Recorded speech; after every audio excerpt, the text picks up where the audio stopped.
Good morning, नमस्कार। स्वागत है आपका हमारे चैनल जीएस स्टडी 94 में। और दोस्तों मैं यश।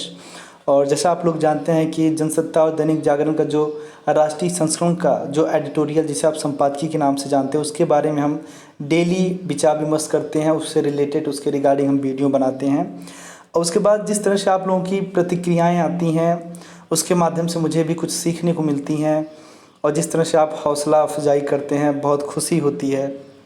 तो ऐसे तमाम तरह के नाम मैं अनाउंसमेंट करूँगा और ये मैं करता भी रहूँगा हमेशा, क्योंकि दोस्तों मैं सही बताऊँ ना तो आप लोगों के माध्यम से बहुत सारी चीज़ें जो सीखने को मिलती हैं। और कुछ लोगों ने मुझे सुझाव दिया था कि सर जो कुछ एप्लीकेशन है जिसके माध्यम से मतलब पूरी प्राइवेसी है, क्योंकि देखिए प्राइवेसी इसलिए क्योंकि मैं नहीं चाहता कि आप लोगों का नंबर, आप लोगों का कोई पर्सनल डिटेल किसी और को भी मिले। ठीक है, यहाँ तक मैं सोचता हूँ कि मुझे भी ना मिले। तो मैं कोशिश करूँगा कि एक थी जिन्होंने सजेस्ट किया कि सर जूम एप्लीकेशन के माध्यम से आप लोगों से बात कर सकते हैं। और दूसरा उन्होंने कहा था किसी बंदे ने जो टेलीग्राम है, टेलीग्राम में कल मैं थोड़ा सा कुछ ऑप्शन को देखा तो उसमें आप मतलब किसी से भी किसी को कॉल कर सकते हैं, बातचीत कर सकते हैं। मैंने इसी मतलब जो लोग टेलीग्राम को मेरे सब्सक्राइब किए हैं जो है जीएस स्टडी 94 के नाम से, तो मैंने एक जन को कॉल भी लगाया था, उसके बाद मैंने कट कर दिया था। मैं बोला नहीं, पहले जो है कि वीडियो में अनाउंस कर दूंगा कि मैं किसी को भी कॉल लगा सकता हूँ, किसी भी को मैं फ़ोन लगा सकता हूँ और मैं सबसे बात करूँगा। याद रखिएगा, मैं प्रत्येक जन से बात करूँगा। हो सकता है कि एक दिन में यह संभव ना हो, पर मैं सबसे बात करूँगा। इसीलिए आप लोग तैयार रहिएगा। मैं ऐसे व्यवहारिक आप लोगों से बातचीत करूँगा, आप लोगों से जुड़ूंगा कि क्या कर रहे हैं आप, किस तरह की तैयारी कर रहे हैं और भविष्य में आप क्या बनना चाहते हैं, देश के लिए, समाज के लिए, राज्य के लिए क्या स्पेशल क्या करना चाहते हैं, क्या सर्विस देना चाहते हैं, उसके रिगार्डिंग मैं आप लोगों से बात करूंगा। सो प्लीज़ आप लोग तैयार रहिएगा। टेलीग्राम पे मैं बात करूंगा, ठीक है।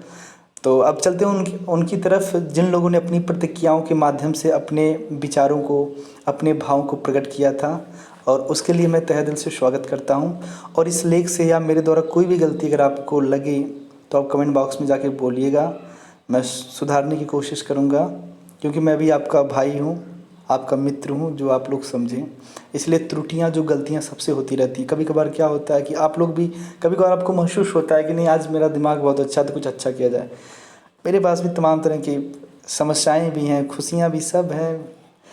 तो चलते हैं आगे। एक जन विपिन कुमार जी ने लिखा है कि sir very good, thank you so much. Shivam Kumar ji ने बहुत अच्छा लिखा। उन्होंने लिखा मेरे हिसाब से जो फार्मर्स को खेती बाड़ी करना चाहिए, उनको तमाम जो योजनाएं उन्हें प्रमोट करना चाहिए। बहुत अच्छे आपके विचार हैं। फिर रूपम गुप्ता जी ने लिखा है कि गवर्नमेंट को एग्रीकल्चर जैसे सेक्टरों को प्रमोट करना चाहिए, किसान को इससे मदद मिलेगी। उन्होंने पूछा है कि सर आपका रूटीन क्या है। तो जी रूटीन मेरा यह है, सुबह मैं वर्कआउट करता हूँ, उसके बाद थोड़ा सा कुछ भी खा लेता हूँ, जैसे आप ब्रेकफास्ट कह सकती हैं। उसके बाद मैं न्यूज़पेपर पढ़ता हूँ, फिर वीडियो बनाता हूँ आप लोगों के लिए। उसके बाद फिर खाना वाना खाता हूँ, थोड़ी मैं भी इंजॉय करता हूँ, मतलब मूवीज़ वगैरह देख लेता हूँ।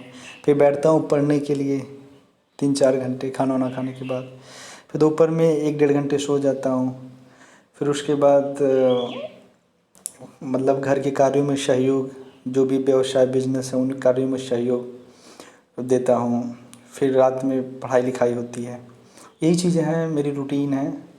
और अब उसके बाद नीतीश कुमार ने भी उसी एग्रीकल्चर पे लिखा है किस तरह से उसे प्रमोट। सही मैं बता रहा हूँ, मैं एक एक लोगों की एक एक शब्दों को, विचारों को पढ़ता हूँ और 2-2 3-3 बार पढ़ता हूँ, क्योंकि बहुत कुछ सीखने को मिलता है। और राजीव गिरी जी आउटस्टैंडिंग आपने भी किया है।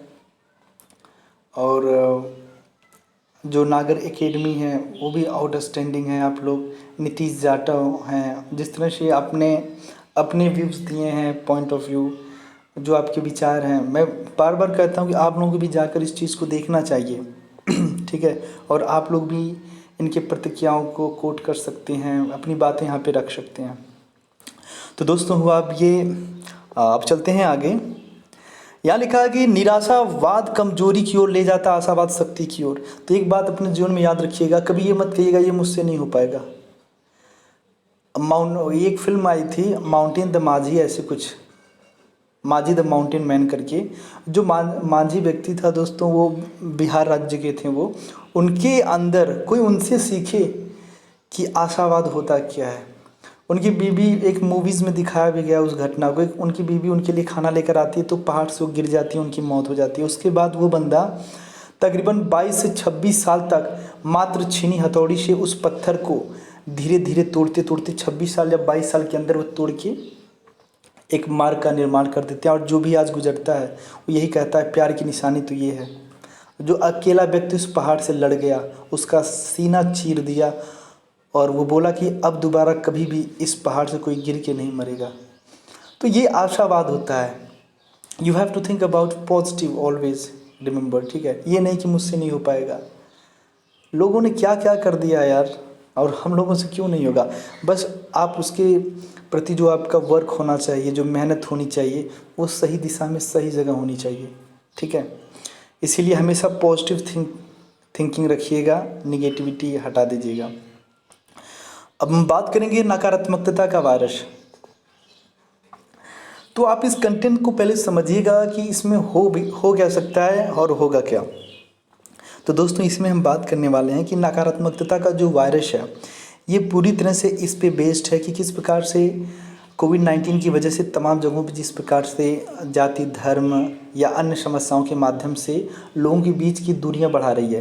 पहले तो फिजिकल डिस्टेंसिंग था, अब उसे किस प्रकार से सोशल डिस्टेंसिंग में तब्दील किया गया है, जो कि गलत है, ठीक है। और कुछ जगहों पे जिस तरह से छोटी मोटी घटनाएं बढ़ी हैं, कुछ लोगों में जाति और धर्म आधारित जो दूरियां बढ़ी हैं, वो सही नहीं है। और जिस तरह से मीडिया है अपना काम भूल के चटुकारिता कर रही है, ऐसे तमाम तरह के उसके ऊपर आरोप भी लगाए जा रहे हैं। कुछ लोग गोदी मीडिया कर रहे हैं, कुछ लुटियंस मीडिया कर रहे हैं। पर आप एक प्रशासक के रूप में, एक कह सकते हैं मतलब समालोचक जिसे कहते हैं, आप दोनों पक्षों को लेकर चलेंगे। इसीलिए किसी एक के विचारों को आप कभी भी समाज में, अपने लोगों के बीच में उसे प्रेषित मत करिएगा। अन्यथा लोग आपको भी, मतलब आपके भाव और व्यक्ति और जो आपकी भाषा, उससे आप पता चल जाएगा कि आप किसी एक विचारधारा, एक पार्टी, एक संस्था को लेकर चल रहे हैं, ठीक है। ऐसी गलतियां मत करिएगा। महान इंसान तब होता है ना जब दोनों लोगों के दर्द, जख्मों को देखता है। क्योंकि एक अकेला इंसान, अगर दो लोगों में झगड़ा हो रहा है तो ऐसा तो है नहीं कि एक इंसान या एक पक्ष गलत हो, कमियां तो दोनों में हैं। ये हैं दोस्तों, बता दें, नहीं इनके बारे में तो नहीं दिया है। लेखक भाजपा के राष्ट्रीय उपाध्यक्ष हैं, तो हो सकता है कि ज़्यादातर फेवर में भाजपा की बात करें, ठीक है। बैजयंत जय पांडा ने लिखा है। और एक जन ने कहा था, सॉरी, नीतीश जाटव जी ने कहा था कि सर अंडरलाइन करते समय कुछ चीज़ें नहीं दिखाई देती। तो जी नीतीश जी, हम पूरी कोशिश करेंगे। कोरोना वायरस से उपजी महामारी के खिलाफ भारत की जंग एक नए दौर में पहुंच गई है। इस जंग के दौरान यह आम सहमति उभरी कि देश ने इस आपदा का सामना बहुत सक्षमता और कुशलता से किया है। इसी कारण इसकी रोकथाम के लिए लगाए गए लॉकडाउन को चरणबद्ध तरीके से खोलना भी शुरू कर दिया गया था। इसी कड़ी में ग्रीन, ऑरेंज और रेड जैसे सभी प्रमुख जोन में कुछ गतिविधियों की इजाज़त दे दी गई है। और एक बात मैं आपको और बताऊं, यदि आपसे कोई भी पूछे कि red zone, green zone, orange zone क्या है, तो आप बहुत अच्छे से, बहुत प्यार से बताइएगा, उसको समझ में आ जाए। कोई भी व्यक्ति अगर आपसे पूछता है तो सीधे सीधे कहिएगा ये जो जोन है, ये रिलैक्सेशन जोन बनाए गए हैं, कैटेगराइज किया गया है सरकार के द्वारा कि जिस जोन में, जिस क्षेत्र में ज़्यादा संक्रमण होगा उसे रेड में रखा जाएगा, फिर उससे जो कम होगा उसे ग्रीन में रखा जाएगा, जो उससे होगा वो ऑरेंज जोन में रखा जाएगा। उसके माध्यम से उनमें अलग अलग तरह की प्राथमिकताएं और रियायतें दी जाएंगी। इससे हालात और सहज होंगे। भारतीय संकट से जिस बखूबा ढंग से निपट रहा है उसकी पुष्टि न केवल WHO जैसी अंतर्राष्ट्रीय संस्थाओं से मिली शाबाशी से, बल्कि उन सर्वेक्षणों से भी होती है जो प्रधानमंत्री मोदी के नेतृत्व में जनता के पूर्ण विश्वास और अगाध आस्था को रेखांकित करते हैं। जमीन से जुड़े किसी भी व्यक्ति के लिए ऐसा परिदृश्य कोई हैरानी की बात नहीं है। वे लाखों स्वयंसेवक खुद इसकी गवाही दे सकते हैं, जो पिछले कई हफ्तों से राहत कार्यों में जुटे हैं। मैं आपको बता दूं, आप लोगों को चाहे पुलिस हो, चाहे स्वास्थ्य कर्मी हो, चाहे सुरक्षा कर्मी हो, जिन्हें हम कोरोना वॉरियर्स के नाम से जानते हैं। मात्र इन्हीं तीनों को हम कोरोना वॉरियर्स नहीं कहेंगे। जितने भी वॉलंटियर हैं जो अपनी स्वेच्छा से, अपने दिल से, अपने पूर्ण भाव से लोगों की सेवा कर रहे हैं, तमाम जगहों पर जाकर किस तरह से लोगों को खाना पीना खिला रहे हैं, अपनी सेवाएं दे रहे हैं, उनके प्रति भी हमें आस्था रखना पड़ेगा, उनके प्रति तहे दिल से उन्हें सलूट करना पड़ेगा। आप देख सकते हैं जिस तरह से ग्रामीण स्तर पर तमाम वॉलंटियर का मतलब होता है कि दोस्तों जो किसी संस्था के द्वारा चुने होते हैं, जिनका मात्र ये कार्य होता है कि स्वेच्छा से आप लोगों तक ज़रूरत की चीज़ें पहुंचाना, आप लोगों की सेवा करना, उन्हें ही वॉलंटियर कहते हैं। ठीक है। हालांकि इस राह में कुछ दुश्वारियों से भी दो चार होना पड़ा है, लेकिन देश की व्यापक धारणा यही कि भारत मिलजुल कर इस आपदा को मात देकर उबरने में कामयाब होगा। और एक चीज़ और दोस्तों, बुरा मत मानेगा क्योंकि आप लोग सिविल के स्टूडेंट हैं, पर यदि आपको मौका मिले, जो मतलब नहीं है, 3 साल अगर आप आर्मी में सेवा देना चाहते हैं तो आप जाकर दे सकते हैं। और बाकायदे एक तरह से इंटर्नशिप होगा। ठीक है, टूर ऑफ ड्यूटी शायद इसका नाम है। इसमें आपको इतना कुछ सिखा दिया जाएगा ना कि जब आप आर्मी से निकल कर आएंगे तो आप इतना डिसिप्लिन, इतना अनुशासन आपके अंदर आ जाएगा। और सारी कला जानने के बावजूद, मतलब तमाम तरह के वेपन जो हथियार होते हैं उसे आप चलाने में माहिर होंगे। किस तरह से बैटल युद्ध किया जाता है, किस तरह से लोगों से, मतलब होता है ना मार्शल आर्ट वगैरह जो कलाएं होती हैं, जो स्पेशल आर्मी के द्वारा सिखाई जाती हैं, उस चीज़ को आप सीखेंगे। उसके बाद आप तमाम लोगों के बीच में उस चीज़ को अवेयर कर सकते हैं, अपने बच्चों को सिखा सकते हैं। यदि आपको मौका मिलेगा तो आप जाएंगे कि नहीं जाएंगे, तो आप इस बारे में सुझाव ज़रूर दीजिएगा। यदि आप में भी हो सकता है कि कुछ लोग ऐसे भी हैं जो न जाएं, पर आप अपने परिवार के भाई या समाज के कुछ लोग हैं जो अगर डेली मतलब रूटीन अगर रनिंग कर रहे हैं, इस तरह का भाव रख रहे हैं आर्मी में जाने के लिए, तो उन्हें ज़रूर बताइएगा कि वो जाएँ। और यदि आप जाना चाहते हैं इन 3 साल में, तो सबसे पहले जो प्राथमिकता होगी आप क्या करेंगे वहाँ पे, ये विशेष महिलाओं से भी है, मतलब लड़कियों से भी है और पुरुषों से भी है। आप लोग क्या, मतलब वहाँ पे जाने के बाद क्या आपको सीखने में क्या मज़ा आने वाला है, ज़रूर बताइएगा आप चीज़ को। यह सकारात्मक नज़रिया उन साक्ष्यों पर आधारित हो जो यह रेखांकित करते हैं कि भारत न केवल इस वायरस के संक्रमण को सीमित करने में सक्षम रहा है, बल्कि ज़रूरतमंदों को आवश्यक स्वास्थ्य सेवाएं भी सुनिश्चित कर सका। हालांकि अंतर्राष्ट्रीय और भारतीय मीडिया का एक तबका अभी भी इस पर अड़ा है कि वह भारत से जुड़ी किसी भी सकारात्मक खबर को खारिज ही करता रहेगा। देश को लेकर केवल नकारात्मक एजेंडा आगे बढ़ाने में ही उसकी गहरी दिलचस्पी दिखाती है, खासतौर से सरकार के खिलाफ दुश्मन करने में। याद रखिएगा, कभी देश अगर तमाम तरह की आपदाओं, चाहे मानवकृत हो चाहे प्राकृतिक आपदाओं से अगर घिरा है, जूझ रहा है, तो सबसे पहली प्राथमिकता जो हमारे देश के नागरिकों को होनी चाहिए कि उसके सहयोग और उसके साथ खड़ा होने की है। ये नहीं कि पश्चिमी जो मीडिया जो कहेंगी उसके ढर्रे पर हम चलने लगेंगे। कुछ कमियां हैं, देखिए कमियां किस देश में नहीं है। इतनी बड़ी ये वैश्विक महामारी है, पूरे राष्ट्र को धराशायी कर दी है। देख सकते हैं वैश्विक स्तर पर तमाम देशों को। तो हमारे देश में कुछ कमियां हैं। मैं मानता हूं कि हर समस्या का समाधान इतनी जल्दी नहीं किया जा सकता है, उसमें त्रुटियां, कुछ कमजोरियां रहेंगी। पर यहाँ भी एक चीज़ मैं आप लोगों से पूछना चाहता हूँ, इस समय जो जिस तरह से कांग्रेस के ऊपर एक तरह से हमलवार किया जा रहा है, देखिए आप लोग सिविल यूपीएससी के स्टूडेंट हैं, यूपीपीएससी के स्टूडेंट हैं, इसलिए सारी बातें आपको क्लियर एंड कट मालूम होना चाहिए। इस तरफ देख सकते हैं मीडिया में बार बार चलाया जा रहा है कि किस तरह से कांग्रेस की जो प्रियंका गांधी है और राहुल गांधी जिस तरह से राजनीति कर रहे हैं बसों को लेकर, मतलब उत्तर प्रदेश में तमाम वॉलंटियरों के माध्यम से उन्होंने कहा था कि 60 लाख लोगों को हमने उनके गंतव्य तक पहुंचाया, और अन्य राज्यों में भी 60 लाख लोगों को, 40 लाख लोगों को उनके जहां वो जाना चाहते थे उनको हम वहां पर पहुंचाए हैं। उनके मेडिकल, खाना और स्वास्थ्य से लेकर तमाम तरह की चीज़ों पे हमने अपना चढ़ बढ़कर हिस्सा दिया और अपना योगदान दिया, उन्होंने ऐसा कहा था।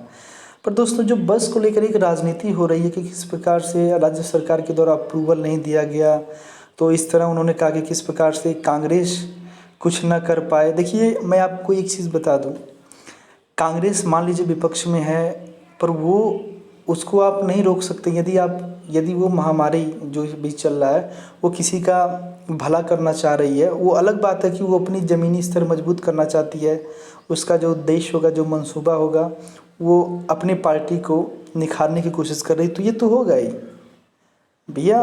अब उसका वही फ्यूचर तो वो करेगा ही, पर आप इस तरह के एलिगेशन के माध्यम से कुछ न करने दें तो ये भी राज्य सरकार के द्वारा गलत है। तो इस बात से आप कहाँ तक सहमत हैं? जिस तरह से उत्तर प्रदेश सरकार के द्वारा तमाम तरह की बातें की गई बस चलाने के लिए, क्या आप भी इस प्रतिक्रिया को, इस कंट्रोवर्सी को गलत ठहरा रहे हैं? भैया मैं तो सीधे सीधे कहता हूँ, आप में वो क्षमता है, आपका दिल अच्छा है तो आप लोगों की सेवा करिए, चाहे आपका उद्देश्य कुछ भी हो। पर आप लोगों के द्वारा, जैसे कुछ लोग ऐसे भी हैं जो लोग सेवा करते समय टिकटॉक बना रहे हैं, वीडियो बना रहे हैं, तो बनाने दीजिए ना, पर वो देखिए जो उन्होंने सही किया है। अगर उस बंदे को खुशी मिलती है कि मैं किसी की सेवा कर रहा हूँ, एक वीडियो बना ले रहा हूँ, उसके बाद लोगों को मैसेज जाएगा, नहीं सामने वाला बंदा इतना अच्छा कार्य कर रहा, लोगों का सहयोग कर रहा, तो करने दो ना, आप भी करिए। पर वो जिसका सहयोग किया, जिस तरह से सोनू सूद ने किया महाराष्ट्र में तमाम उत्तर भारतीयों को, जिस तरह से उसने अपने पर्सनल खर्च पर लोगों को अपने अपने गंतव्य पर भेज रहा है, बहुत सारे ऐसे एक्टर कोई और करके दिखाए। तो दोस्तों इन सब चीज़ों को क्रिटिसाइज नहीं करना चाहिए, पर लोग राजनीति की बात कर रहे हैं। उसके बाद है इस विश्वमन के लिए स्थापित तथ्यों को भी नज़रअंदाज किया जा रहा है। फरवरी के अंत और मार्च की शुरुआत तक ये मीडिया संस्थान देश में कोरोना के बाहर कहर का भयावह कोहराम मचाने की भविष्यवाणी कर रहे थे। उनका जोर इसी पहलू पर था कि जब बेहतरीन स्वास्थ्य ढांचे के बावजूद विकसित देशों ने कोरोना के आगे घुटने टेक दिए तो भारत का शुभ राना तय है। तमाम अंतर्राष्ट्रीय पत्र पत्रिकाओं में डरावने शीर्षकों के साथ आलेख लिखे गए जो बहुत खौफनाक तस्वीर सामने आ रहे थे।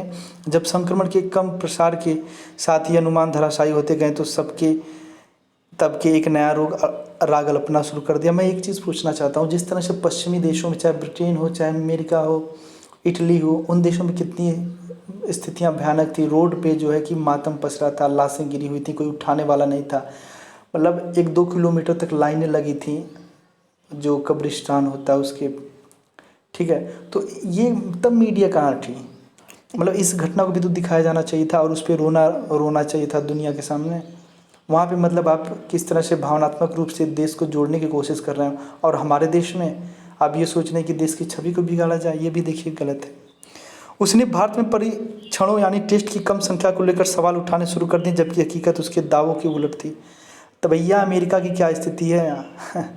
भारत जैसे देश पे तमाम विकसित राष्ट्र, डेवलपिंग कंट्री जो है पूरी तरह से डेवलप है, दवाओं पे किस प्रकार से आश्रित थे। दवा ना देने के कारण कई लोगों ने मतलब इतना वायलेंटली बिहेव किया कि मानो कि भविष्य में भी इनसे रिश्ते खराब हो सकते हैं या युद्ध होने की आशंका है।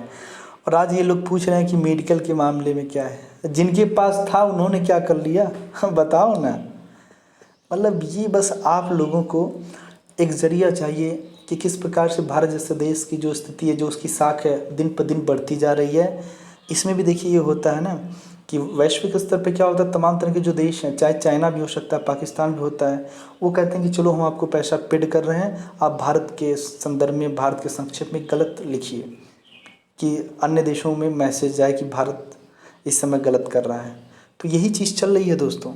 वास्तविकता में टेस्टिंग का दायरा भी ज़रूरत के हिसाब से बढ़ाया गया और उसमें यह बात भी सामने आई कि यूरोप और अमेरिका के उलट भारतीय इस वायरस के संपर्क में कम ही आए। ICMR के डॉक्टर और स्वास्थ्य मंत्रालय के अधिकारियों ने संबंधित आंकड़े भी सामने रखे, मगर मीडिया के एक वर्ग ने अपनी सुविधा और पूर्वाग्रह के कारण इसे खारिज से किया। जब उसके नकारात्मक सुरों को तथ्यों के जरिए प्रभावी ढंग से शांत किया गया, तब सब इस तबके के बदले लोगों से यह आभास हुआ कि अब ये उम्मीद कर रहे हैं कि कोविड-19 के खिलाफ भारत की मुहिम कुछ हफ्तों में दम तोड़ देगी।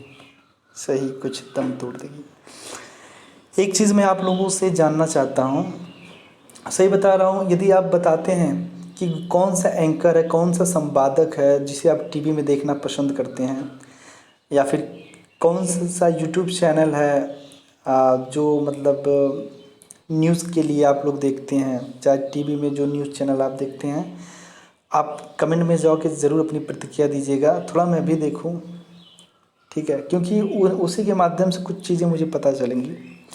संकट के समय मीडिया की यही जिम्मेदारी बनती है कि वह वाजिब मुद्दों को उठाए, न कि पूर्वाग्रस्त से होकर प्रशासन की उपलब्धियों को केवल नकारात्मक रिपोर्टिंग को बढ़ावा दे। अब आपको बता दें, अगर आप पूर्वाग्रह की बात कर रहे हैं तो मैं आपको ले चलता हूँ इससे 1 साल पीछे या 6 महीना पहले जाइए, जब पुलिस ने तमाम तरह जगहों पे बर्बरता की, चाहे JNU का मामला चल रहा हो, चाहे दिल्ली में रहा हो, अन्य जगहों पे जिस तरह से और मतलब हेलमेट नहीं तो इतना पैसा दो, लाइसेंस नहीं है तो इतना पैसा दो, तमाम तरह के भ्रष्टाचार यही पुलिस के माध्यम से किया जा रहा था। पर दोस्तों आज जिस तरह से उसने सहयोग किया, जिस तत्परता लगन से हमारे देशवासियों की सेवा कर रहा है, अपनी जान न्यौछावर करके जिस तरह से स्वास्थ्यकर्मी, सुरक्षाकर्मी, सफाई कर्मी दिन रात काम कर रहे हैं, तो हम क्या करें पूर्वाग्रह से पीड़ित होकर कि अरे हमारा 500 रुपया चालान काटा था इसलिए हम इसको छोड़ेंगे नहीं और अब अवसर मिला है इसका क्रिटिसाइज़ करने का, तो ये तो गलत है ना। कि उसने जो किया किया, पर वो हमारे देश के साथ है, उसको पता है कि दुविधा भरी घड़ी में हम ही सब कुछ हैं। तो क्या हमें क्या करना चाहिए कि जो पुरानी बातें हैं, जो 100 रुपया लिया था डीएल का, उसे लेकर हमें अब गुस्सा उतारना चाहिए। तो यही हो रहा है आजकल। जब विनाश को लेकर अपना अनुमान साकार होता नहीं दिखा तो नकारात्मक नज़रिए से भरे मीडिया ने भारत में इस्लामोफोबिया का शिगूफा छेड़ दिया। इसके लिए उसने तबलीगी जमात की करतूतों का सहारा लिया। तबलीगियों की करतूत के खिलाफ आम जनता के असंतोष को लेकर उन्होंने आरोप लगाना शुरू कर दिया कि मोदी सरकार भारतीय मीडिया का एक बड़ा वर्ग इस स्थिति का ध्रुवीकरण करने में लगा है। इस वर्ग ने सरकार के उन नियमों का उल्लेख करना भी उचित नहीं समझा कि जो सभी धार्मिक समूहों पर समान रूप से लागू थे। मीडिया का यह वर्ग प्रधानमंत्री मोदी की उन तमाम अपीलों को भी अनदेखा करता नजर आया, जिनमें उन्होंने लोगों से एकजुटता का आह्वान करते हुए कहा कि यह वायरस जाति, धर्म और ऐसी किसी अन्य पहचान के आधार पर भेदभाव नहीं करता और इसे हराने के लिए हमारा एकजुट होना ज़रूरी है। अफसोस की बात है कि भारत को लेकर इस संकालू नज़रिया देश के भीतर और बाहर बसे कट्टर वामपंथी स्वयंभू उदारवादियों में एक समान भाव से घर करता गया। भारत के प्रति संकालू नज़रिए वाला मीडिया चीन के प्रति सहानुभूति दर्शाने में कुछ अतिरिक्त प्रयास करता दिखा, इससे उसकी विश्वसनीयता ही घटी। जब अमेरिकी राष्ट्रपति ने कोरोना वायरस को चीनी वायरस कहा तो वह लगातार उस पर बहस करता रहा। यह स्थिति तब थी जब मीडिया के सभी वर्गों ने सही, लेकिन अधिकांश ने शुरुआत में इसे वुहान वायरस नाम ही दिया था। इसे चीनी वायरस कहना नकारात्मक से भरे मीडिया को नस्ली टिप्पणी लगा, जबकि अतीत में अधिकांश महामारियों को वही नाम दिया गया जिस जगह से उनकी शुरुआत हुई। इनमें जर्मन मॉजल्स, जापानी इंसेफ्लाइटिस, स्पेनिश फ्लू, इबोला और मिडिल ईस्टर्न रेस्पिरेटरी सिंड्रोम यानी मर्स जैसे तमाम नाम मिसाल हैं। इसी तरह जब भारत में एक एंटीबायोटिक रेसिस्टेंट बैक्टीरियल स्ट्रेन मिला तो उसे न्यू दिल्ली मेटेलाबोटा लैक्टामेस यानी NDM नाम दिया गया।